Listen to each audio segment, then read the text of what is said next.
আমরা 1 নম্বরের জামাত শিবির, 1 নম্বরের জামাত শিবির। দল যার মন চায় তার, জামাত ইসলাম দল করার কিন্তু দায়িত্ব সবার। কথা কন ঠিক কিনা? জয় দাঁড়িপাল্লার জয়, জয় জামাতের জয়। আমি বিএনপি টিএমপি বুঝিনি, সরাসরি জামাতে ভোট দেবো, সোজা কথা। আমি এই মুহূর্তে চাঁদাবাজ বা দুর্নীতি দমন করতে চাচ্ছি জামাত ইসলামকে। এই যাবত তো জামাতকে ভোট দিয়েছি, এবারেও জামাতকেই ভোট দেবো মনে করছি। জামাত দেশ জামাত ক্ষমতা গেলে কেমন চলবে দেশ? একবারে পানির মতো চলবে। জামাতে দিব ভোট। দেখি আমরা বড় ভাই, আপনার মন্তব্য কি? ভাই জামাতে আমরা কি বলবো? জামাত জামাত। আপনার মন্তব্য কি? অবশ্যই জামাত। আপনার মন্তব্য কি?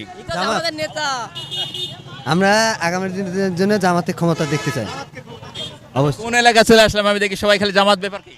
এটা হচ্ছে খড়খড়ি বাইপাস, রাজশাহী খড়খড়ি বাইপাস। সবাই জামাত। হ্যাঁ সব। আপনার মন্তব্য কি? হ্যাঁ, ওকে একবার দেখা হোক, সব লোককে দেখলাম। আওয়ামী লীগকে দেখলাম, বিএনপিকে দেখলাম, এদেরকে একবার দেখা হোক, জামাতকে একবার দেখা হোক। আমরা চাইটা বলছি জামাত একবার পাশ করুক বা দেখা হোক। আসসালামু আলাইকুম। সরকার নিয়ে মন্তব্য কি? দুর্নীতিমুক্ত এরকম সরকার চাই। সেটা কাকে চাচ্ছেন আপনি তাহলে? এটা এখনো দেখা যাক, দুর্নীতিমুক্ত, মাদক বিরোধী, বাল্যবিবাহ প্রতিরোধ এবং অন্যায়ের প্রতিবাদ সেই সরকারকে চাই বা সেই এমপিকে চাই। বিএনপি জামাত এনসিপি কাকে? সেটা জামাত। জামাত ইসলাম। জি।